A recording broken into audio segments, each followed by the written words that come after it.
Good evening, and thank you for joining the Westerly Library in Wilcox Park for our program with the Irish Coastal Club. This program is being presented using the webinar version of Zoom, and attendees are joining in listening mode only. Please send any and all questions through the Q&A feature at the bottom of your screen. We will do our best to answer all questions within the time we have allotted for this program. Please note this program is being recorded and will be posted on our YouTube channel as soon as possible. Should you get disconnected, simply use the link that was emailed to you earlier to get back into the program. Liz Kading is a second-generation Irish American with a deep interest in the history, language, and culture of Ireland.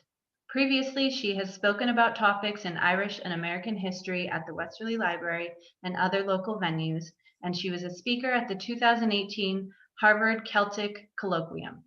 She is one of the leaders of the Westerly Irish Coastal Club's bi-monthly Irish language classes. David Iler is a professor of maritime history at UConn. I will now turn it over to our presenter for tonight, Liz Kading. Thank you, Amanda. I wanted to just first thank the Irish Coastal Club and the Westerly Library for sponsoring us. I'd like to give a big thank you to David Iler, who he can't be with us live tonight, but he provided some music for us just the same. And so, Díomh Corja, Conasatashiv, it's Mission Liz Kading, August Gaeilge.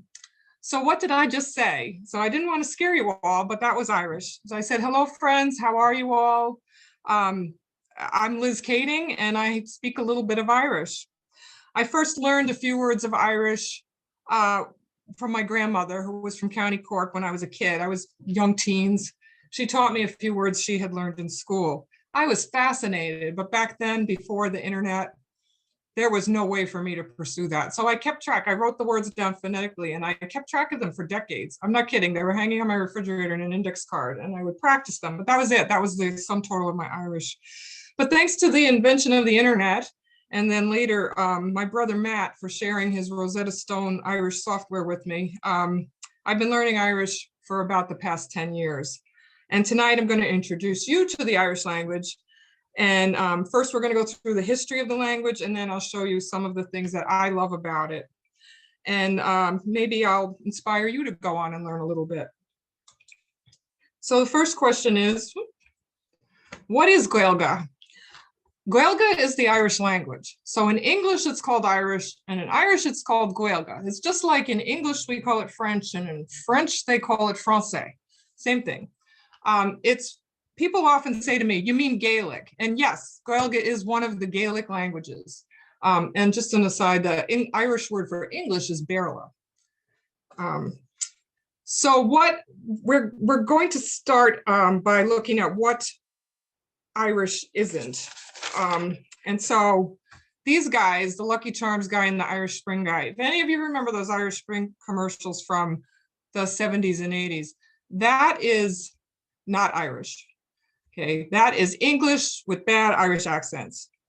Okay, not Irish. This is English. Okay, and it's English it's every stereotype you can think of is in there. Okay, now if you've seen any of these films, other Irish films, the Derry Girls, that is also not Gaeilge. Okay, what that is Hiberno English. All right, it's not Gaeilge, but it's got a distinctly Irish syntax to it, structure, pronunciation, and vocabulary. It's all based on Irish language. Now, there is a standard Irish English. It's very much in line with standard American and British English. You know, the newscasters would speak that. It's very clear English. But this is what regular people speak. So, you know, if you've had to put the subtitles on with the Derry Girls, don't feel bad, because this is Gaelic flavored English that's spoken daily by regular people. So what is Gaeilge? Well, Irish, remember Gaeilge is Irish, is an official language of the EU. It's the national and first official language of the Republic of Ireland. English is the second official language, and Irish is an officially recognized minority language in Northern Ireland. And this is what it looks like. So if you've ever seen anything that looks like this, you've seen Irish. It is an Indo-European language, so it's of the same family as English. You can see under Germanic, you see English there. Irish is under the Celtic branch of the family. And there's two, smaller branches to that. One is the Gaelic branch, or the insular branch. That's Irish Gaelic, Scottish Gaelic, and Manx. The other one is the Brythonic or continental, and that's Welsh, Breton, and Cornish. So Irish is one of the surviving Celtic languages. It's estimated to be about 2,500 years old. And it's one of the oldest languages in Western Europe. And English, by comparison, is only about 1,400 years old. The Gaelic Celtic tribes that first arrived in Ireland around 500 BC, they had no written language. And for many centuries, they had no written language. They followed the oral tradition. So they passed on their laws, their legends and lore. They were all passed down orally. They eventually did, however, develop a kind of a written language, and that's the Ogham or Ogham language, primitive Irish. It's also known as primitive Irish.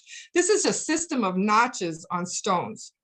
And these inscriptions date back to around the 4th century AD. This is not narrative writing, okay? This is names. So these are commemorating warriors, chieftains. They're found throughout, these stones are found throughout Ireland. They have a big collection of them at University College in Cork. And then there's also a form of scholastic Ogham, which was used into the 16th century. And it was kind of a secret code, and they used it in poetry and things like that. So this is the earliest form of writing. So this is Irish, this is the Irish language, but it's a very simplistic way of writing. And this is what it looked like. And it was used for about 500 years. Then we get to Old Irish. So St. Patrick is credited with bringing Christianity to Ireland in the 5th century. Christianity was very likely in Ireland long before St. Patrick got there, but Ireland became fully Christianized in the 5th century. And as a result of Christianity coming to Ireland, the great monasteries were established all around Ireland and also Scotland and continental Europe. These were renowned centers of learning and hospitality, world famous. And the monks who worked in the scriptoria in the monasteries, their job was to transcribe by hand on vellum, on skins, any books that came their way. So in this way, the Irish monks working in the scriptoria in these monasteries, and some of them were isolated outposts, and some were almost like little towns, but they preserved ancient literature. Most of the works they worked on, of these works that they were transcribing were written in Latin, and they were using the Roman Latin alphabet. The scribes who created these manuscripts often made little annotations or comments in the margins and between the lines in these books. These little comments are called glosses, okay? So they're these little marginal explanatory comments. A collection of them later came to be known as a glossary. So if you ever use the glossary, it's a collection of things explaining the text of something you're working on. So besides notations and explanations, these glosses sometimes included poetry, some beautiful nature poetry, remarks about the weather, a lot of grousing. There are a lot of little comments in there like, wow, this vellum is really rough, or my hand is tired, or my pen needs to be sharpened, or things like that. But significantly, it's in those glosses that we see the earliest record of written Irish, okay? So the scribes were using that Roman Latin alphabet to write in Old Irish in the little comments in the margins. So Christianity, of course, had an influence on the Irish language. Some Latin words came into Irish here is lower, comes from liber, means book, auglis from ecclesias, church, paun, penna, pen, and scrive, scribere, write. Now, the next event to leave a lasting impact on the Irish language was the arrival of the Vikings. So the Norsemen, or Vikings, invaded Ireland repeatedly between the 9th and 11th centuries. They targeted those monasteries. There was a lot of wealth in those monasteries, and so they did target them. Now, the Vikings were seafaring raiders, and they were also traders. So the Norse words that enter the Irish language are generally associated with commerce and nautical activities. So here's a few Old Norse words that have come into, their loan words that have come into the Irish language. Ankara, for anchor, bod, boat, fuinog, window, marga, market, pingin, penny, trusk, cod, scode, sheet, which is a nautical term for a nautical sheet, it's a line. You notice I didn't try to pronounce the Old Norse. So another event that had an impact on the language was in the 12th century, the Anglo-Norman Invasion of Ireland. Okay, so remember the Norman conquest of England took place in 1066. So King Henry II of England was Norman, and the Normans themselves were descended from the Norsemen, the Vikings, who had raided France also. They didn't just raid Ireland, they raided everywhere, and they settled in Normandy. So in Ireland, when the Normans came, it wasn't so much a conquest as an incursion. It was, they came in and they settled across much of Ireland, and they assimilated very well. The Normans came in, they intermarried, they learned to speak Irish, they adapted Irish culture and customs, and it's been said that the Normans became more Irish than the Irish themselves. But they still had an influence on the Irish language, especially in the southern dialects. And we see some Norman words. These are, French. And also some English came in, but there's French. Archer for archer, bagoon is bacon, Colóiste is college, garçon in some dialects of Irish, it's boy. Pasta comes from page, it means child. So now we get to the middle and early modern Irish, the Middle Ages. By the 15th century, Irish had become a literary language. It means people were creating works of literature in the Irish language, not just copying things. Through the 15th century, Irish was spoken throughout Ireland. So Middle Irish is the common ancestor of modern Irish, Scottish, Gaelic, and Manx. That means that was the language, and it was mutually comprehensible in all those places.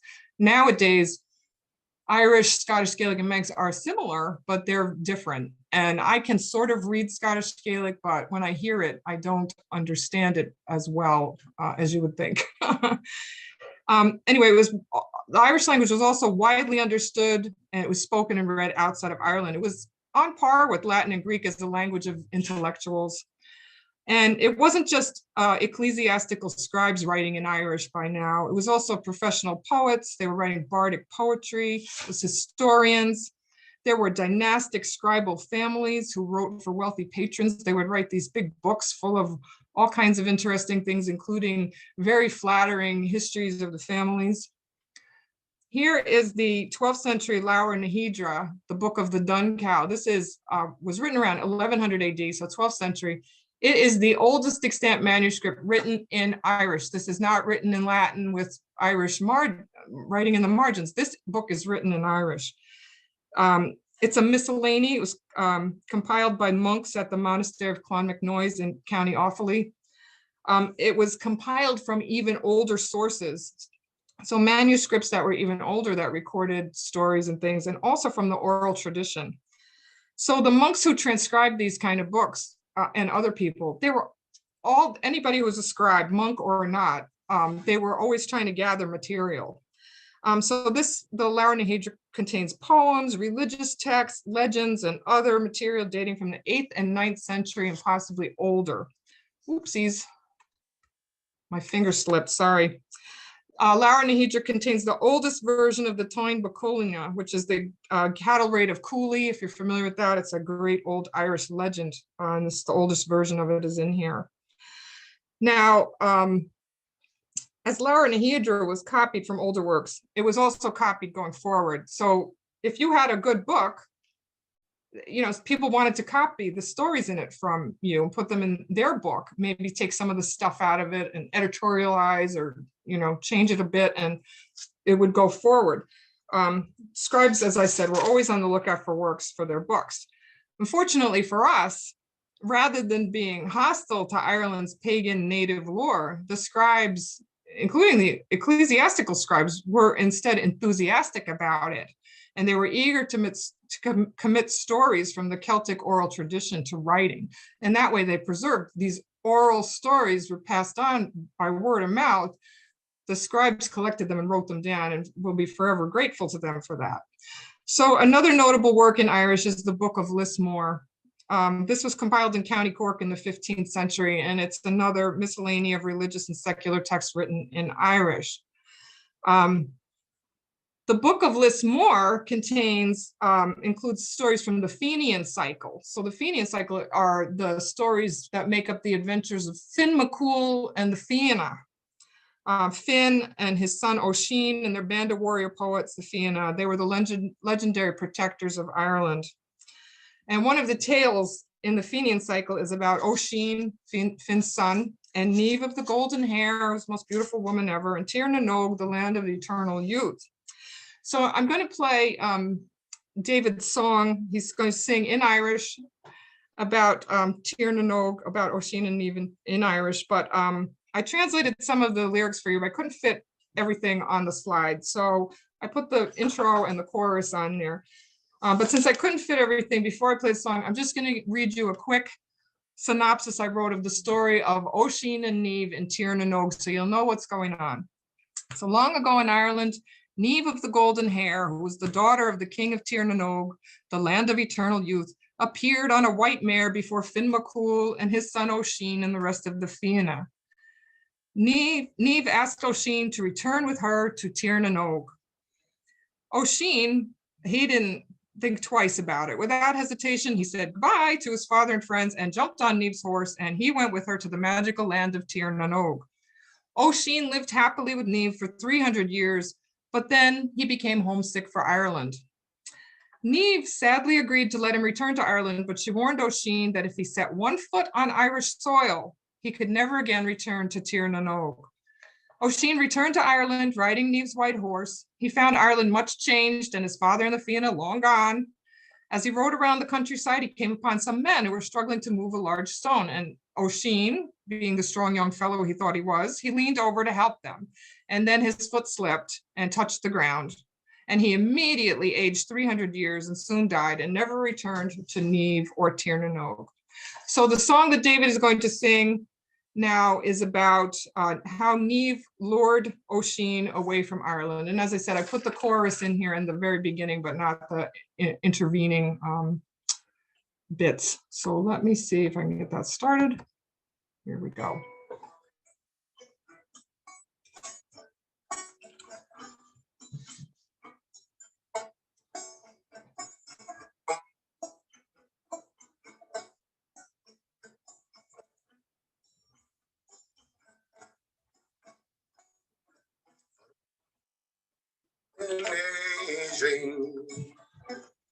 Rufat nuaish, Biconian, Arabian, Fiums of Aquachin, Sumia Crashu, is Masacre, a Kelfarman, Erelo, Aloma Sheniam.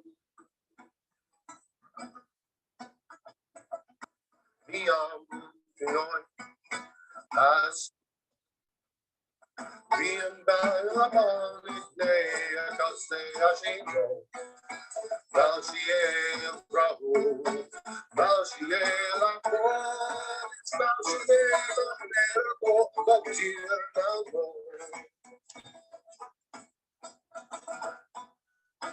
The ocean love right there in a shoe, like usual. Now far away and through track that shade on top. Like alone and the real lecture found. Fear of the tear of the she recalled beyond the night. I still know. Being by an abiding day, I can't say I should know. Now she is a bravo, now she is a boy, now she is a miracle, what you love Dear Allen, dear Nahoe, dear Dimber Ashling me, Ticket there and attentional, intrigue of the guy, of Fiona, Ahoy, should not fell. Hey, look for the shame. That's Tír na nÓg. being by in a bowling day, a caution, as you know. Lanciela Rafu, Lanciela Boys, Lanciela Vergo, Tirnando. Nothing Rocha, Ercelienda, him away my free. Tusa, Tirnada, Betila Tulari. Until National Air and Mary Fivas in the green, it's the Shabbat, it's common here, Gendera Rio. That's Timberlo, beyond that, I say, Ashino, Graciela Rafu, Graciela Mo, it's Graciela Vergo, until the moon. Tirano, oh Tirano, Jerusalem, young father, Terastini, dear him as father, Shinada, Apalabeth, Tirano, Tirano.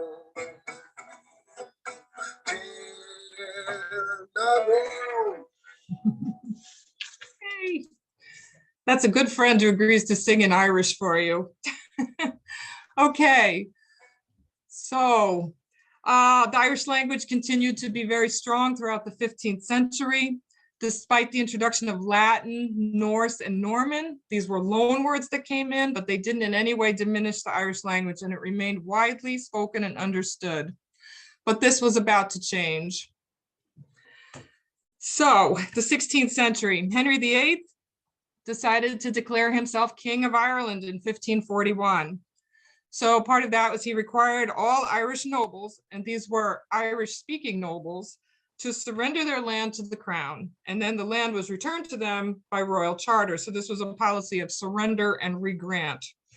Irish nobles were given English titles.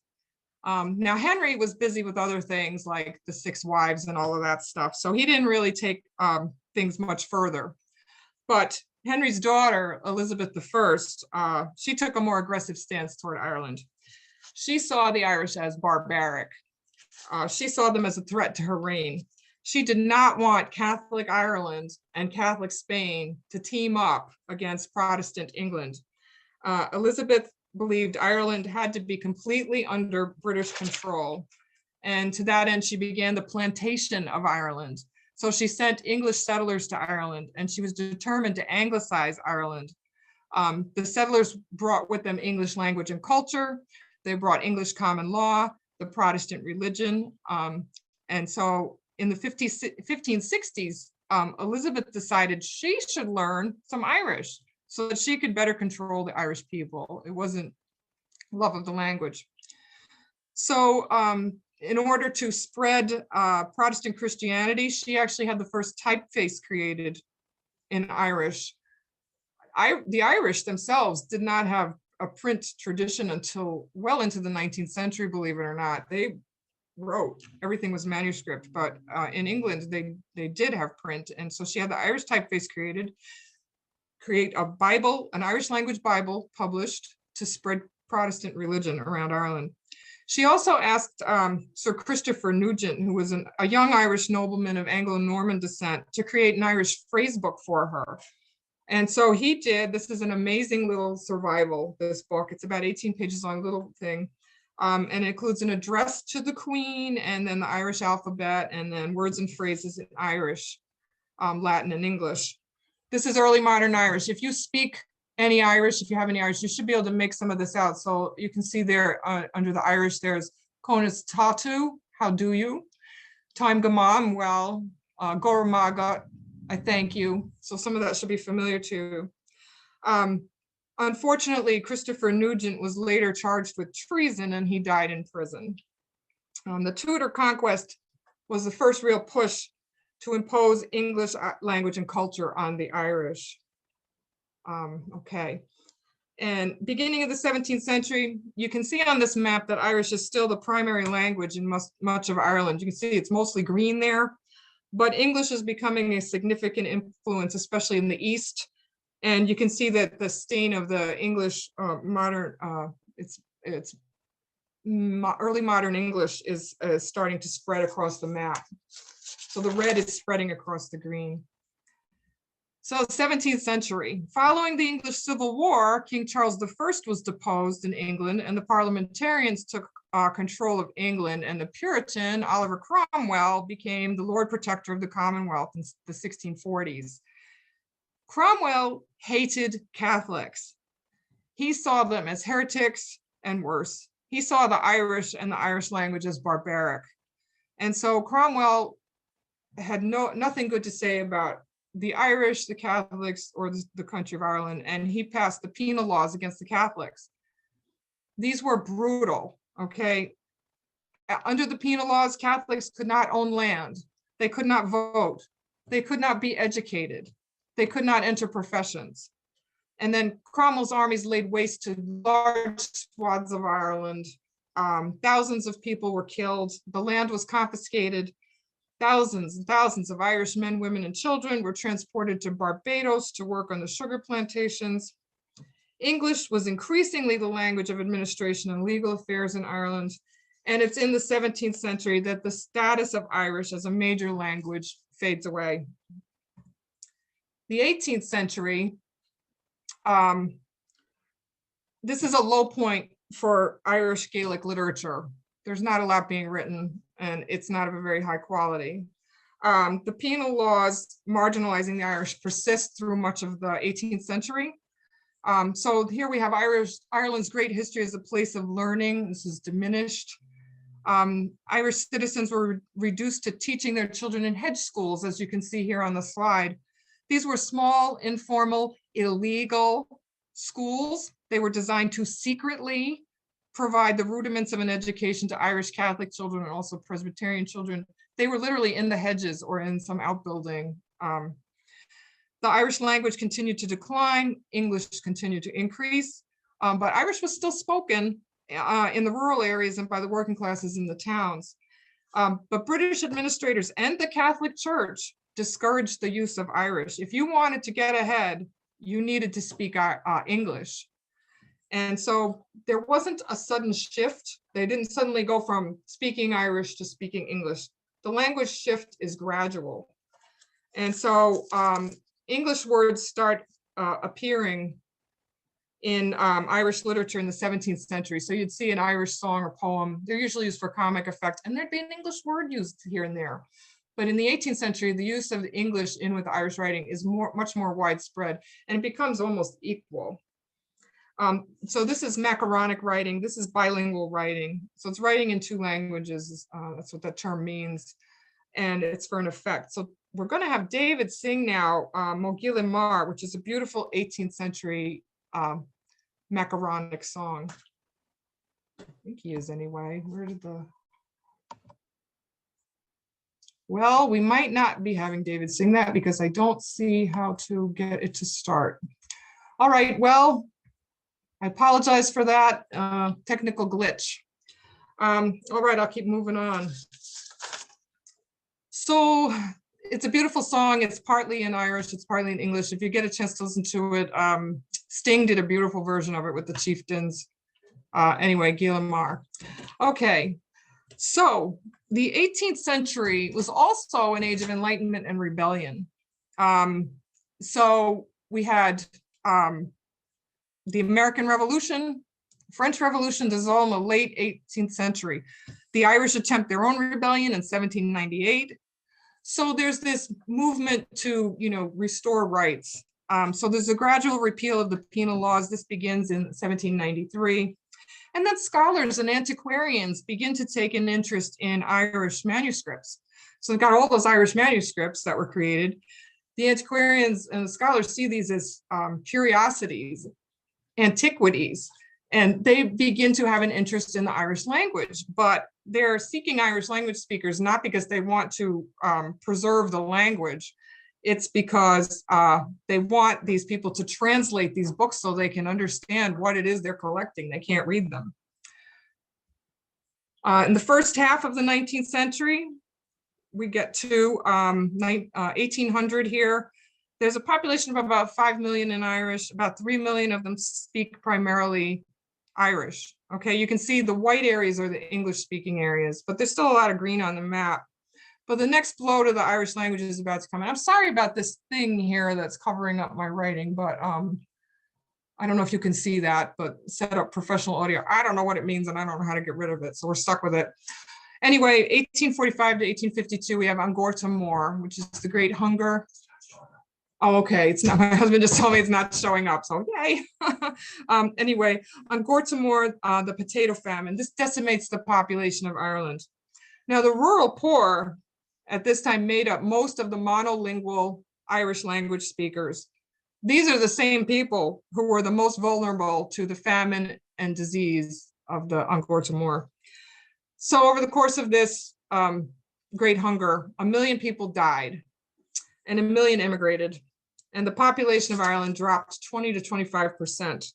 And the famine, as I said, hit hardest in the rural areas where the Irish language had survived the longest. The number of Irish speakers declined to 600,000 by 1851. And this famine caused permanent changes to Ireland's demographic, political, and cultural makeup. English was increasingly seen as the language of social and political advancement. And in the second half of the 19th century, a national school system was established in Ireland, and the national schools and the Catholic Church taught in English. If children were heard speaking Irish, they were beaten and humiliated. They're trying to drum it out of them. By the end of the 19th century, by 1891, the Irish language was on the verge of extinction. Here's 1900. You can see the green is just broken up into little patches here and there. However, the famine also led to a rising sense of nationalism. In the late 19th century, there was a Gaelic revival movement, and this was a literary, cultural, and language revival. Okay, Douglas Hyde, who's shown here, he was one of the founders of the Gaelic League called Conrad na Gaeilge. And it was established in 1893 to encourage the use of Irish in everyday life and also to preserve and promote Irish literature. So they were truly trying to revive Irish language and literature.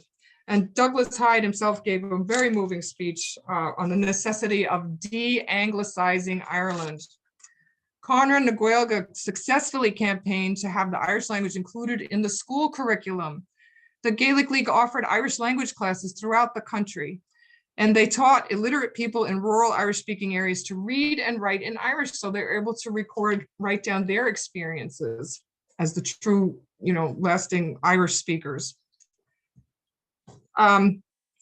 The early 20th century was a time of increasing nationalism in Ireland. It was marked by the Easter Uprising, the Irish Civil War, the establishment of the Irish Free State. The efforts of the Gaelic League had provided the cultural, intellectual, and linguistic foundation needed for the Irish to demand home rule. It seems that hunger for language inspired a hunger for independence as well. Most of the Irish volunteers and members of the Citizens' Army who participated in the Easter Rising in 1916 were members of Conrad na Gaeilge. And 12 of the 16 men who were executed in the wake of the Easter Rising were Irish speakers. By the 1920s, however, there were only about 250,000 fluent Irish speakers left in Ireland. The Irish Free State was established in 1921. The Irish language was given official state backing, and Irish would now be taught at all educational levels. So from elementary school on through university. Knowledge of Irish became compulsory for employment in the civil service starting in 1925. And the kids had to pass Irish in order to matriculate from secondary school, much to their dismay. So as good intentions, sounds great.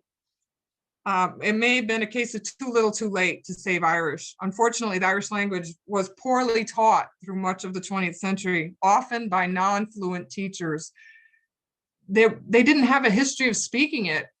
They were learning from books. The Gaelic League was trying to teach people how to speak Irish. And there was considerable pushback from the populace. The Irish language was seen as backward, and Irish language education was not valued. So it's hard to overcome that stigma. So if your parents or you had been beaten for speaking Irish a few years back, why would you suddenly want to learn it? Then we get to the 21st century and the status of Irish. It's struggling, no doubt. In the 2019 survey, only 1.8% of the total population of Ireland indicated they speak Irish on a daily basis. Of the 74,000 Irish speakers, a third live in the Gaeltacht areas. So the map shows the Gaeltacht areas, they're in green. These are districts that were designated by the government as areas where Irish is the predominant language, and they're shrinking and English is infiltrating. In 2015, UNESCO declared Irish to be a definitely endangered language. What that means is that children, as a rule, are no longer being taught the language in the home as a mother tongue. I have to tell you, I was in Ring there on the Southwest in County Waterford in 2017. I did Irish language immersion in the Gaeltacht there. And I met people whose primary language was Irish. They were fluent English speakers, but Irish was first. And they would, one of my teachers was one of these people, and she would say, I don't know the word for this in English, and we would have to fill it in for her. So, even if she was about my age, this generation, they were still being taught. She said she'd learned Irish in her cradle, but apparently that's not happening very often, too much anymore. But it's not all bad news. There are efforts being made in Ireland and outside to preserve the language. There's Irish language radio stations like Radio na Gaeltachta. There's the Irish language TV channel, TG Cahir. They show soap operas and great documentaries. You can get them on Amazon Prime. I watch them. I watch them on TG Cahir. They stream them. They have SpongeBob and cartoons and things in Irish. They have the Irish language schools. They start with nursery school. Kids learn all subjects in the Irish language. They've just finished up in Ireland. They're shocked in the Gaeilge. It was all virtual this year. They did all kinds of events like this one that I'm doing today, promoting the use of Irish. And so thanks to the internet, there are people around the world who are now, like me, who are now able to learn Irish where they couldn't before. So that's the history of the language. Now let's talk about why we should learn Irish. There's all kinds of reasons. I think, it's individual. Every Irish language learner probably has different reasons, unless they're those school kids who have to. But intellectual curiosity, interest in your ethnic heritage, it's fun and challenging. I'm sure everyone has their own reasons. But I think it's important to encourage the Irish language learning because Irish is an endangered language. If you look at this chart, there are about 7,000 languages left in the world. We're losing one language disappearing every 2 weeks. And pretty soon, if people don't make an effort, it's predicted that we'll be left with only 4 languages. And these are going to be English, Mandarin Chinese, Spanish, and Hindi. All fine languages, but do we really want to live in a world with 4 languages? We can only save Irish and these other endangered languages if we learn them and use them. So I'm hoping I'll inspire you, even if you learn a few words. Here we are in America, we're not going to have much cause to use Irish, but I use it. I try to use it every day. I think the cashiers at McQuaid's are starting to know what Gorta Mór means thank you. Anyway, I found this quote from the Endangered Languages Project. I'm just going to read it to you. I thought it was very eloquent. Humanity today is facing a massive extinction. Languages are disappearing at an unprecedented pace.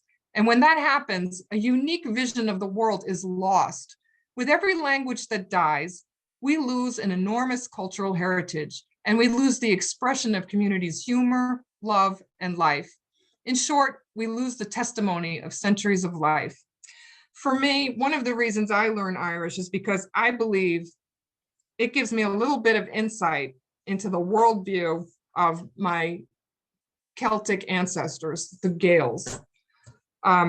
So to encourage you to join the global community of Irish language learners doing what we can to help the Irish to preserve their language, here are some fun facts about Irish.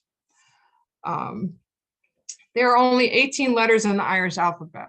They also have the vowels, regular vowels, and then accented vowels. So I guess we could add them in. But if you see a word in an Irish thing that doesn't have one of these letters in it, it's a loan word. There are only 11 irregular verbs in Irish, and they're all very useful if you look at them there. Unlike, I remember toiling over irregular verbs in my high school French. French has about 350 irregular verbs. English, there are about 200 irregular verbs. There's only 11 in Irish. Okay.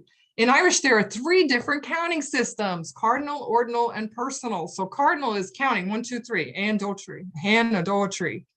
They kind of say a 1 and a 2 and a 3. Ordinal is first, second, third, Achead, Andara, trio. And then there's personal. If you're counting things, you use the cardinal numbers, but if you're counting people and only people, you use the personal numbers, Dinna, Voin, Birch, Trier. So I have to say, as a learner, I have to admit that Irish numbers are probably not the most fun part for me with all those systems, and it's very complicated. I'm not even going to get into it, but the numbers are a little intimidating. I'm going to admit that. But here's another fun fact. There are no words for yes and no in Irish. Okay, so what they do is they repeat the verb. So if you said Erval at pint of Guinness, would you like a pint of Guinness? Instead of saying yes or no, they don't have yes or no. So you say, Bavalum, I would, or near Valum, I wouldn't. Okay, and that structure should sound familiar to you if you're familiar at all with Hiberno English, because that structure was transferred right into Hiberno English. My grandmother from County Cork used that. Have you eaten? I have, that kind of thing. Okay, you already know some Irish, believe it or not. Okay, here's some words I think we can all agree that we recognize as Irish words. Okay, shamrock, leprechaun, shillelagh, colleen. Here's some that maybe don't look so familiar. So banshee, I hear people using banshee all the time. You scream like a banshee. I was running around like a banshee. Well, it comes from banshee, the fairy woman. You need to remember that in Ireland, fairies are not pretty little flower fairies like Tinkerbell. They're scary. The fairies in Ireland are scary. So there's the banshee. Bog is, the bog, soft ground. So bog is soft. Brogue, which is your Irish accent, your Irish brogue. It comes from brogue shoe. Now I put an asterisk there to remind me to tell you this story. There's no agreement on why brogue the shoe, brogan, refers to an Irish accent. So there's 2 theories about it. One is that people who wore a certain kind of shoes, the brogue, spoke with a certain accent. And the other theory, this is kind of the Anglo theory, is that the people who spoke with the kind of accent, the Irish accent, sounded to their ears like they had a shoe in their mouth. So that's where that comes from. But then there's shanty, literally comes from shanty, old house. And smithereens, I bet you didn't know that was Irish. It comes from smithereeni, which means lots of little bits. Here's a few more words you probably didn't know were Irish. Galore comes from galore, means plenty. So we have cats galore there. There's James Bond's good friend, Miss Galore. You probably didn't know she was an Irish lass. Here is dig, okay? This understand, to dig, can you dig it? That's slang. It comes from undigging to, do you understand? Remember that a large number of Irish speakers poured into America after the famine. And these were Irish speakers, and some of their language actually entered American English as slang, and also British English as slang. So tigga means I understand. There we are repeating the verb. You can see that. Whiskey comes from Irish ishkabaha. It means the water of life. And I have actually heard that young people in Ireland are now, they've taken the slang further and now they call it fuishka. Fuishka. So if you hear fuishka, it means ishkabaha, it means whiskey. Here's some phrases. This is Erin Gabra. Okay, you see these signs, we'll see these flags up, St. Patrick's Day. I remember I had a little pin, Erin Gabra pin I wore on St. Patrick's Day when I was a little girl in Woodside, New York. This is an anglicized spelling of Erin Gabra, which means Ireland forever. Here's Céad Míle Fáilte. I think this is the question people ask me the most is, how do you say that? Everybody's got this sign in their kitchen and doesn't know how to say it, or every Irish pub has a sign up. Nobody knows how to pronounce it. It's Céad Míle Fáilte, and it means 100,000 welcomes, literally. So here's an interesting one, the crack.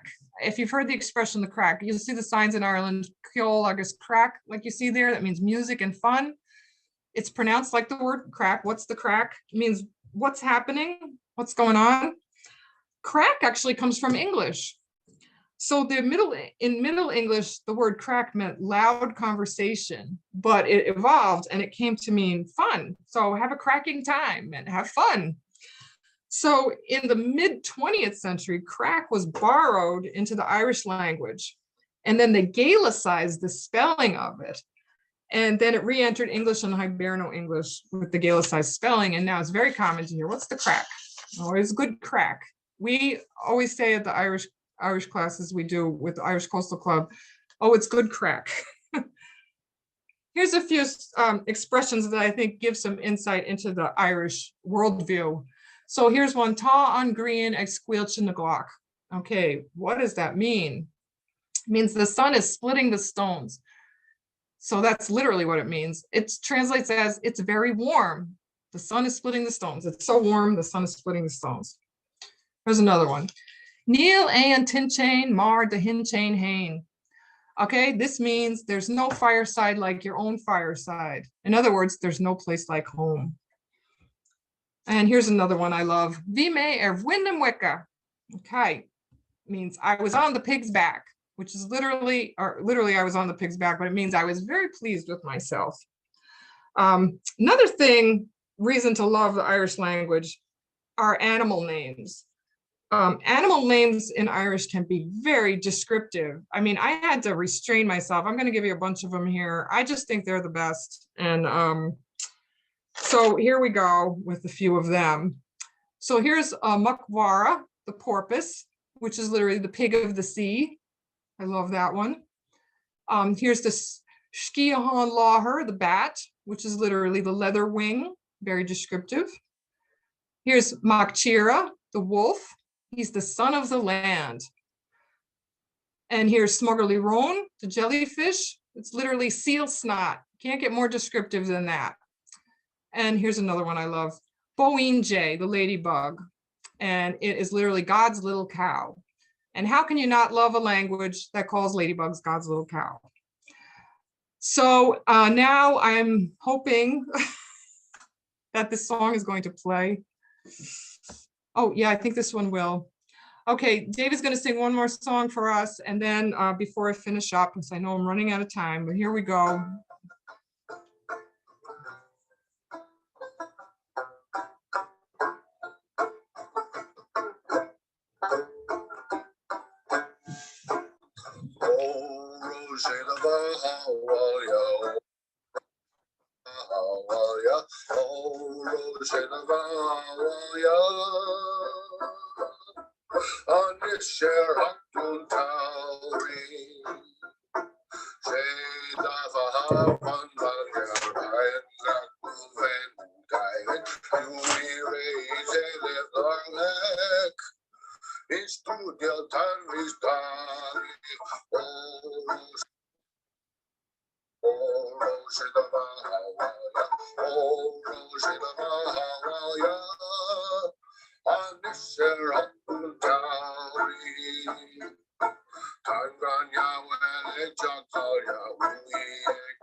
Okay, now I see what I did wrong with the other song, but anyway, thanks to David for that.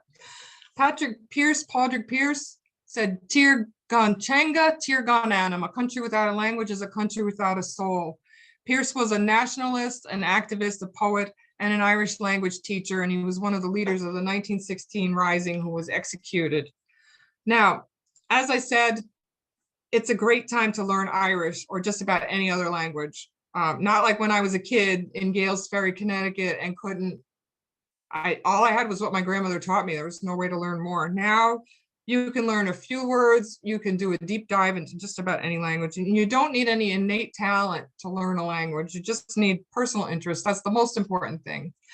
So I'm going to give you a few ideas about where to start if you're interested in learning Irish or any other language. You know, look around. The sources are available, and we need to save these languages. One great place to start is Duolingo. This is a really good way to get your feet wet. I do Duolingo every day. It takes me about 15 minutes, and I've learned a lot of vocabulary from it. It's easy, it's fun, it's a game. And in addition to Irish Duolingo, I think they have something like 37 languages available for English speakers to learn on Duolingo. So highly recommend, give it a try, it's fun. Some other resources, these are all things I've used. This includes Rosetta Stone, where I got my start, which is software, a Pimsleur, which was CDs, books, Buntus, we use that in class, Gaeilge is a book, Complete Irish is a CD course, and then Irish for Beginners there is, but these are just some of them. There's tons of resources available now. I mean, my bookshelf behind me is full of Irish books. But these are things you kind of can use on your own at home. We've used Gaeilge in the classes and Buntus, but you can only go so far on your own. And so I've included also, I highly recommend that eventually, if you really want to pursue it, you sign up for a course. And these are some of the many courses available online. They're online, all of them now. Hopefully some of these are going to be in person again someday in the future. Some are free. Future Learn has a whole series of Irish language courses from 101 to 204 from Dublin City University. I've taken all of them repeatedly. They're great. Irish Coastal Club, we have classes to meet twice a month. They're free. I'm currently enrolled in a course with Irish language learners out of Philadelphia. We meet in a Zoom class, and I pay a fee for that, but it's great. It's been very helpful. Gael Culture is from Dublin. Cumann na Gaeilge in Boston, they're offering right now Irish language classes online. Coláiste na Rinne in County Waterford in Ireland, that's where I went for Irish language immersion. They are offering for a fee Irish language classes online right now. And Bite Size Irish is on YouTube. You can find them. You can sign up, subscribe to them. So if we were in person, I would have done a little mini lesson with you, taught you some Irish, so you went home with a couple of words, and I would have had some handouts for you with Irish phrases and also some resources that my friend Jim Gilhooly put together. But since we're not together, if you're interested in the handouts, here's my email address. Just drop me an email and I'll send them out to you as attachments. And if you have any questions or comments, feel free to send me an email. I'd like to thank the Westerly Library, especially Amanda Wagner, who's been such a great help to me. Thank you to the Irish Coastal Club, to Michelle and Eileen for sponsoring us. Huge thank you to my intrepid and talented friend David Iler for singing for me in Irish. And I thank you all for attending, and Gorta Mór Magwib, August Láhil, Padre Conadiv. I say thank you all, and a happy St. Patrick's Day to all of you. That's it. Liz, thank you so much for joining us on behalf of the Westerly Library. Also a special thank you to David Iler and the Irish Coastal Club. This was such a wonderful presentation. So thank you so much for taking the time. My pleasure. Good night, everyone.